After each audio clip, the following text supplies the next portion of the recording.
Aqui estamos de novo para estudarmos agora a 13ª lição da nossa revista Escola Dominical e a lição desta vez tem como tema investir em relacionamentos. Vamos estudar apenas uma parte do capítulo 5 do Cântico dos Cânticos e será precisamente para desenvolver este pensamento que o autor da revista nos traz. Como um casal deve investir no seu relacionamento conjugal. Entre os crentes também deve haver um investimento no seu relacionamento com Deus. Portanto, o autor procura juntar duas coisas, não só falar do relacionamento conjugal, mas também do relacionamento com Deus. É evidente que o livro de Cântico dos Cânticos, ao longo da história, tem sido interpretado principalmente para descrever o relacionamento entre Deus e o seu povo, como nós já dissemos na última lição.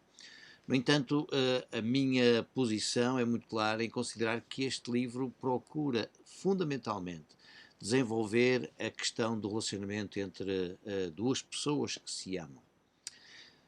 O texto bíblico que nós deveríamos de decorar encontra-se no capítulo 8, versículo 7, e que diz: as muitas águas não podem apagar o amor, nem os rios afogá-lo.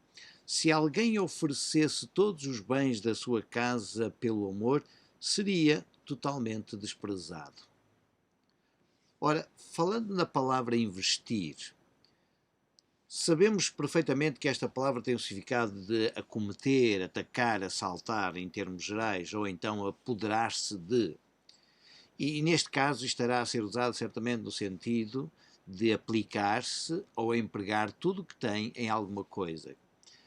Por isso, nós aplicamos as nossas forças em adquirir mais formação, ou usamos todos os recursos que temos para atingir uma determinada carreira.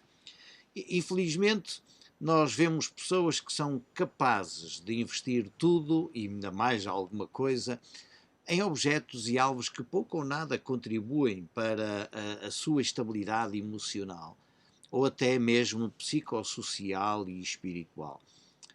É evidente que todos nós temos objetivos e interesses diferentes. No entanto, o ser humano precisa de alcançar um equilíbrio que lhe garanta bons relacionamentos com pessoas, mas ao mesmo tempo também com Deus. Eu até diria que fundamentalmente com Deus.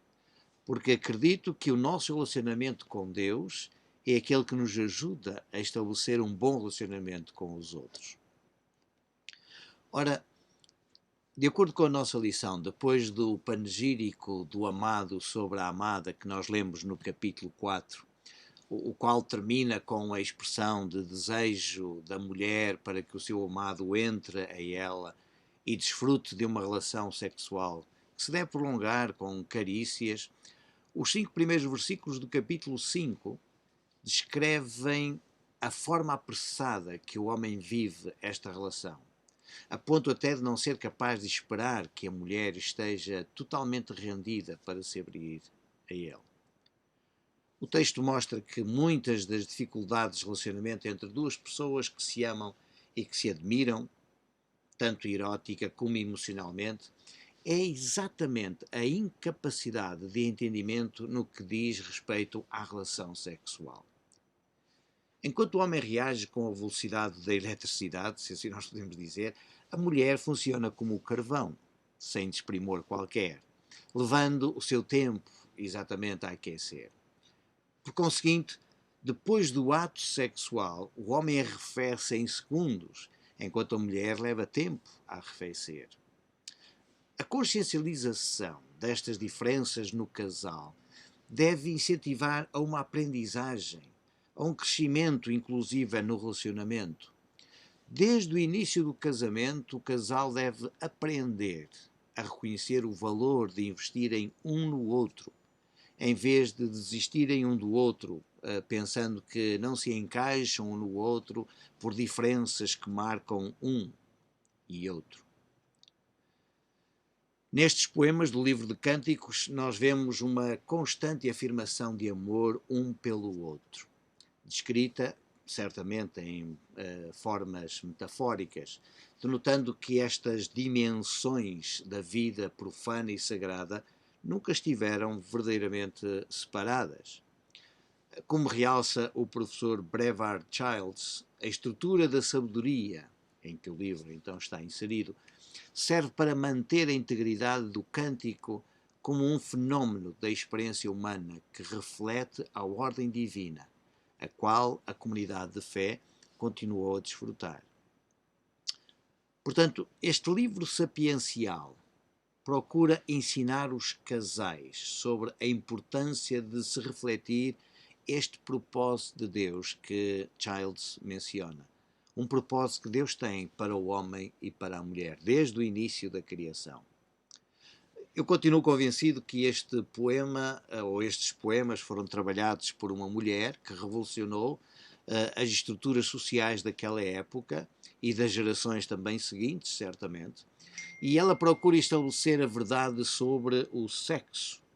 E este deve ser visto não como um ato pecaminoso e abominável que deve ser reprimido, mas antes como uma dádiva de Deus, para que duas pessoas que se amam vivam o prazer máximo de uma relação. Não quero com isto dizer que a experiência sexual é a base para um bom relacionamento, mas estou convencido que ela contribui imenso para isso. O bom relacionamento constrói-se a partir do conhecimento e da compreensão como é que a outra pessoa funciona ou reage a certos estímulos.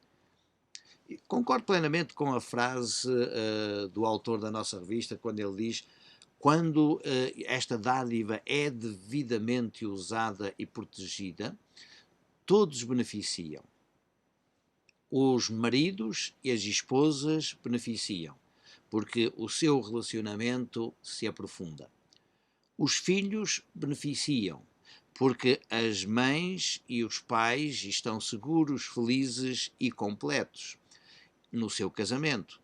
E, finalmente, a Igreja e a sociedade também beneficiam, porque este relacionamento entre marido e esposa criam lares estáveis. Vamos então procurar entender o texto e ver que emoções estão expressas nele e o que é que se revela quanto ao desenvolvimento de um relacionamento. Seguindo os tópicos da revista que temos, então o primeiro tópico, ou o primeiro elemento a considerar para a questão do investimento do relacionamento é o desejo da companhia. O autor pega nos versículos 6 a 8 do texto do capítulo 5 de Cânticos. E nós podemos ler exatamente isto. Eu vou ler a versão que tenho. Diz: eu abri ao meu amado, mas ele já se tinha retirado e ido embora. A minha alma tinha desfalecido quando ele falara. Busquei-o, mas não o pude encontrar. Chamei-o, porém ele não me respondeu. Encontraram-me os guardas que rondavam pela cidade. Espancaram-me, feriram-me. Tiraram-me o manto os guardas dos muros. Conjuro-vos, ó filhas de Jerusalém, se encontrardes o meu amado, que lhe digais que estou enferma de amor. O versículo 6 mostra claramente a falta de paciência da parte do homem. Ele queria que a mulher estivesse preparada rapidamente. Ele já está pronto para o ato sexual, como se pode deduzir do versículo 1. Já vim para o meu jardim. Veja-se o pedido da mulher em 4,16, não é? Portanto, que nos foca esse aspecto. Volta, vem para o teu jardim. Depois temos exatamente a expressão: já colhi a minha mirra, já comi o meu favo, já bebi o meu vinho. Portanto, tudo isto são verbos que expressam a rapidez com que o homem funciona. Ela, por sua vez, ainda está num estado latente. Eu dormia, mas o meu coração velava. É evidente que esta palavra dormir não significa que ela está indiferente, de maneira nenhuma. Só que leva o seu tempo a reagir a toda aquela efusividade do amado. Ele continua impaciente, como se vê no uso do imperativo, no versículo 2, abre-me, a minha cabeça está cheia de orvalho. E nós sabemos que no texto bíblico o orvalho é símbolo de fertilidade. Toda esta ideia de que ele está exatamente a viver toda esta intensidade da relação, mas que não sabe esperar exatamente pela sua amada. E quando ela já se encontra disposta para o ato íntimo, ele já tinha desaparecido. A palavra hebraica para retirar só aparece duas vezes no texto do Antigo Testamento. A outra encontra-se em Jeremias, no capítulo 31, versículo 22, onde se traduz por andar errante. E está associado exatamente à situação de rebeldia e ao mesmo tempo de infidelidade. Portanto, quando o homem se torna impaciente, ele começa a andar errante e corre o risco de ser infiel. O verbo ir, usado aqui de forma absoluta, é muitas vezes usado pelos profetas para referir a transgressão do povo aos mandamentos de Deus. E é interessante, nós podemos pensar nisto, porque o texto agora está inserido exatamente no cânon hebraico, no cânon cristão também, e isto implica que o livro tem relevância na sua relação, inclusive, das palavras. É incompreensível a atitude do homem, uma vez que ela diz que se estava a derreter com a voz dele. Segue-se uma série de ações da parte da mulher que em nada, afinal, resultaram. Já tínhamos visto esta mesma atitude no capítulo 3, versículo 2. Além de buscar, agora, ela também chama. Ela faz tudo o que está ao seu alcance para voltar a captar a atenção do seu amado. Pelos vistos, não tem sucesso. Em vez de achar o seu amado, como nós verificamos no nosso texto, versículo 7, e é interessante porque eu procurei-o, mas não o encontrei, ou não achei, mas quem me encontrou, afinal, foram os guardas da cidade, que rondavam pela cidade. Se ela não acha o seu marido ou o seu amado, são as sentinelas que a acham. Apesar dos estudiosos continuarem a insistir que aqui se trata exatamente do relato de um sonho, de que a mulher está apenas a ter um sonho e isto seria mais uma vez um pesadelo, eu continuo a ter a mesma posição que tive na lição anterior, demonstrando que não se trata exatamente de um sonho, mas de um poema em que a mulher expressa exatamente os seus sentimentos e demonstra aquilo que ela poderá correr, os riscos que ela poderá correr. Portanto, há aqui um poema metafórico com laivos de crítica ao mesmo tempo à atitude do homem. Este deveria manter-se junto da sua amada, deveria de protegê-la, e quando isso não acontece, ela, como ser frágil que é, fica à mercê de quem é mais forte fisicamente. Os homens, infelizmente, aproveitam-se cobardemente da sua força física para exercerem a violência sobre as mulheres. É por isso que a violência doméstica continua a ser uma realidade na nossa sociedade moderna. Além da violência física, há também o abuso verbal e a violência até psicológica. Nestas palavras que nós temos aqui no nosso texto, a palavra, por exemplo, para ferir, só aparece 3 vezes no Antigo Testamento, e também tem o sentido de tornar as pessoas vulneráveis. Ela muitas vezes até é traduzida por emascular, em sentido figurado. Até a palavra para manto, que só aparece 2 vezes no Antigo Testamento, também apresenta a questão de colocar a pessoa num estado vulnerável. Portanto, ao contrário daquilo que aconteceu no capítulo 3, versículo 3, em que os guardas foram questionados se sabiam onde estava o seu amado, não responderam nada e ela continua a sua viagem e não há nada que tenha acontecido. Aqui já nós vemos outra coisa. É que vemos efetivamente a impaciência do amado, a sua saída de casa para ir procurar provavelmente a satisfação dos seus impulsos, e que esta busca da amada pelo seu amado a coloca numa posição vulnerável e até dramática. Nós vemos aqui neste texto uma crítica irónica feita aos homens. Eles que deveriam ser os guardas dos muros. E é interessante porque a palavra muro, mais adiante, é usada exatamente pela mulher em que ela diz: Eu sou um muro. Portanto, há aqui uma identificação de que se os homens deveriam ser os guardas dos muros, simbolicamente, eles deveriam ser os protetores das mulheres. Pelo contrário, infelizmente, eles são os autores de uma violência animalesca. Por fim, ela dirige-se às filhas de Jerusalém, dando a entender que seria possível que, se o seu amado tivesse ido procurar satisfação sexual noutras mulheres, então, apesar de tudo, ela não desiste do seu amado. Mas isto não significa que o seu amor não esteja ferido. Pelo contrário, nós poderíamos até entender que ela faz esta pergunta: o que é que vós direis ao meu amado? O que é que poderá ser encontrado nele quando o virdes? A realidade é que o seu amor está a enfraquecer, o seu amor está doente. Será que nós encontramos aqui um pedido ao mesmo tempo de solidariedade entre as mulheres?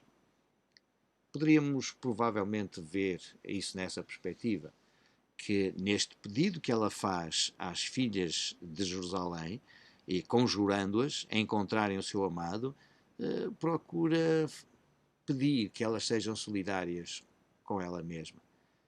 Porque, infelizmente, muitas vezes as mulheres são piores para as mulheres. Perante isto, nós voltamos então a nossa atenção para um segundo tópico: o apelo à lembrança. O autor da nossa revista concentra-se no versículo 9.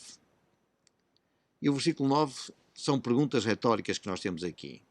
Que é o teu amado mais do que outro amado? Ou tu a mais formosa entre as mulheres? Que é o teu amado mais do que outro amado, para que assim nos conjures? A reflexão da nossa revista é curta neste texto, e até porque ficarmos concentrados só neste versículo também pouco mais há a dizer. No entanto, não há dúvida que as perguntas incentivam a apresentação de razões para que esta mulher tenha tanto amor por aquele homem. Quais são as razões que a levam a isso? A primeira frase não é fácil de traduzir, porque os tradutores têm sempre necessidade de incluir um verbo que não se encontra no texto hebraico. É interessante porque a Bíblia de Estudos Judaica traduziu: como é que o teu amado é melhor do que outro? Mas tem uma nota de rodapé em que sugere a seguinte pergunta: que tipo de amado é o teu amado? De facto, a palavra tipo, ou como é que o teu amado é melhor do que outro, propriamente a palavra melhor também lá não está, o tipo também não está, que nós poderíamos provavelmente traduzir de uma forma mais simples, não é? O que é que o teu amado, o que é o teu amado além de amado? É interessante, na Septuaginta, Frederico Lourenço traduziu: o que distingue o teu irmãozinho de outro irmãozinho, seguindo o texto, de facto, grego. Mas se nós pensarmos nesta forma, assim, o que é o teu amado além de amado? O que é que ele é para ti? E certamente nós veríamos nesta pergunta a realçar qualquer coisa. Se uma pessoa ama só por amar, o que é que nós encontramos mais nesta pessoa? É verdade que então nós podíamos deduzir a questão assim: o que é que faz uma pessoa amar outra pessoa? Porquê é que amamos? Será porque a seta do cupido bateu em nós e não temos outra hipótese senão amar? Ou nós poderemos ter razões plausíveis e lógicas que nos levam, de facto, a amar esta pessoa? Reparem que a pergunta é feita duas vezes. Isto faz-nos pensar nas razões que levam a pessoa a envolver-se com outra e a amá-la. Portanto, esta dupla questão, ou a pergunta feita duplicadamente, é para que nós possamos pensar seriamente o que é que nos envolve, o que é que nos leva a amar exatamente essa pessoa. É verdade que com o passar dos anos as pessoas têm tendência para esquecer, provavelmente, as razões por que decidiram unir as suas vidas. Não podemos esquecer que as pessoas mudam a sua forma de pensar ao longo do tempo e até a sua forma de agir. Por outro lado, os próprios corpos tomam configurações diferentes daquelas que têm quando ainda são jovens. O que é que nós podemos dizer? A não ser que haja uma força de vontade para se recordar e manter todas as razões que nos levaram ao casamento, as possibilidades de morte daquele relacionamento aumentam. E é isso que nos deve fazer pensar. Como já disse, para se manter um bom relacionamento é preciso alimentar o amor e não tê-lo como garantido. O que acontece, muita gente vive dessa forma. Já está garantido. Casaram, portanto já não é preciso mais nada. E nós precisamos ter muito cuidado. Também não é só amor, amor e uma cabana à beira-mar. É necessário nós conhecermos as razões que nos levam a olhar para uma pessoa. E isso leva-nos então para o terceiro tópico.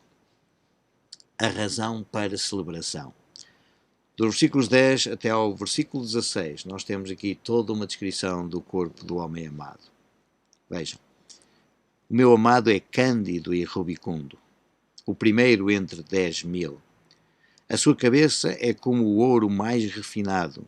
Os seus cabelos são crespos, pretos como o corvo. Os seus olhos são como pombas junto às correntes das águas, lavados em leite, postos em engaste. As suas faces são como um canteiro de bálsamo, ou montões de ervas aromáticas. Os seus lábios são como lírios que gotejam mirra. Os seus braços são como cilindros de ouro, guarnecidos de crisólitas. O seu corpo é como obra de marfim, coberta de safiras. As suas pernas como colunas de mármore colocadas sobre bases de ouro refinado. O seu semblante como o Líbano, excelente como os cedros. O seu falar é muitíssimo suave, sim, ele é totalmente desejável. Tal é o meu amado e tal o meu amigo, ó filhas de Jerusalém. Se acompanharam o texto nas vossas versões, provavelmente notaram algumas diferenças. Provavelmente não serão muito grandes, mas às vezes trazem alguma razão de ser para se explicar melhor o texto. Eu iria dizer que nota-se aqui uma descrição do amado em termos icónicos, que alguns estudiosos até acabaram por concluir que se trata de uma imagem do homem e não um homem verdadeiro, portanto, apontando exatamente para um idealismo. Estamos perante uma linguagem pictórica, sem dúvida, e ao mesmo tempo a descrição faz visualizar uma estátua perfeita. Eu quase que diria que nos levaria a apontar exatamente para a estátua de Davi de Miguel Ângelo, no tempo do Renascimento. Aqui parece que o autor ou a autora, né, como nós dizemos, do poema, procurou descrever o seu amado em termos estatuários, à semelhança das estátuas feitas na altura, onde se procurava representar o idealismo do homem ou o Deus da época, e a mesma coisa acontecia até para a questão das mulheres, como elas eram moldadas na pedra, e também as próprias referências às deusas. As imagens da descrição são retiradas do reino animal, do reino vegetal e também do reino mineral. Com certeza que todos estiveram atentos a isso. Portanto, este poema pode ser interpretado de duas maneiras. Ou ela descreve o que vê realmente no seu amado, e apesar, independentemente daquilo que nós possamos pensar do que é feio ou do que é belo, costumamos dizer que quem o feio ama, bonito lhe parece, e talvez ela esteja a tentar descrever na realidade aquilo que é o seu amado para ela, ou ela idealiza desta forma o seu amado. Eu provavelmente iria dizer que este poema expressa aquilo que uma mulher desejaria ver exatamente num homem.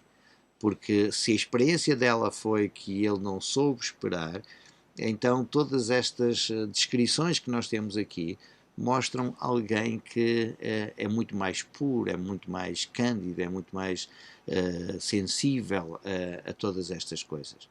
E é por isso que nós verificamos que logo no início ela começa por apresentá-lo com duas cores, cândido e rubicundo, é as palavras que nós temos aqui. Portanto, a palavra cândido é a palavra que significa alvo, branco, e a palavra rubicundo é a palavra que significa vermelho, encarnado. Isto significa que ela vê exatamente estas duas cores, ou então nós poderíamos traduzir por simplesmente desta forma assim, um branco avermelhado, ou uma luz, um fulgor avermelhado.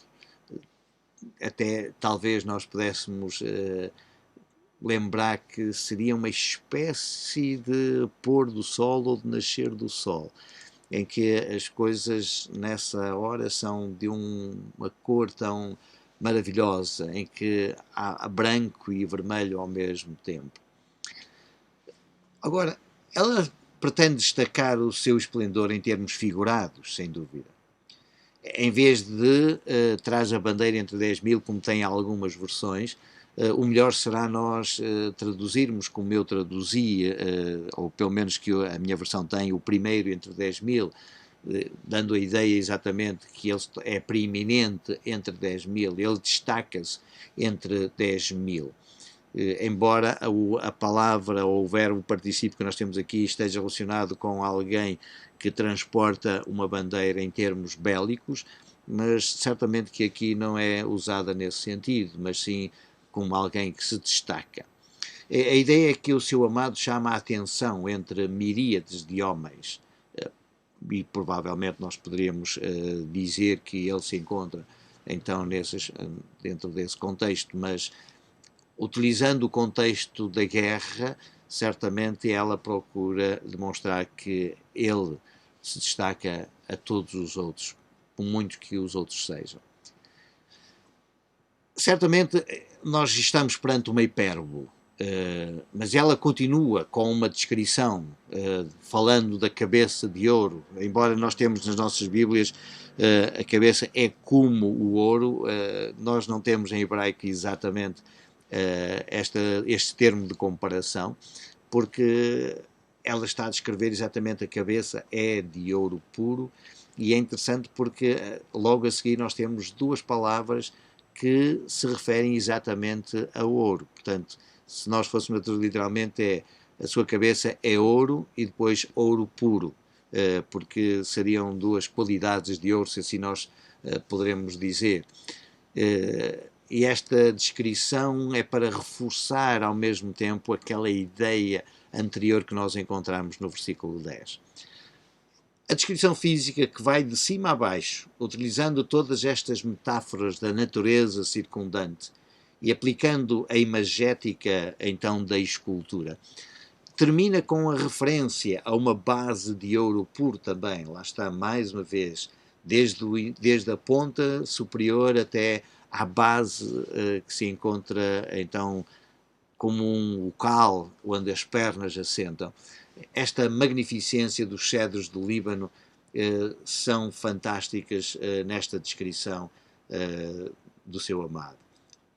Exatamente, estamos perante uma descrição idealista, mas ao mesmo tempo de desejo, de um desejo íntimo para que o seu amado se apresente dessa forma. E estas características que ela procura, mas que ao mesmo tempo nós podemos dizer que é o que ela encontra no seu amado. Porque se ela está a responder exatamente às filhas de Jerusalém, que lhes perguntam o que é que este homem tem de especial, então ela apresenta estas características.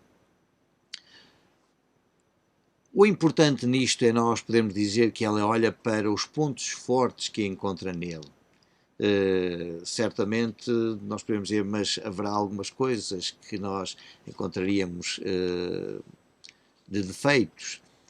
É isso que poderia ser, mas o importante aqui é demonstrar então os elementos fortes e aquilo que se está aqui, aquilo que faz com que ela no fundo, ame aquela pessoa. Portanto, ela ama certamente um ideal, mas neste ideal é um ideal que está ao alcance de qualquer ser humano.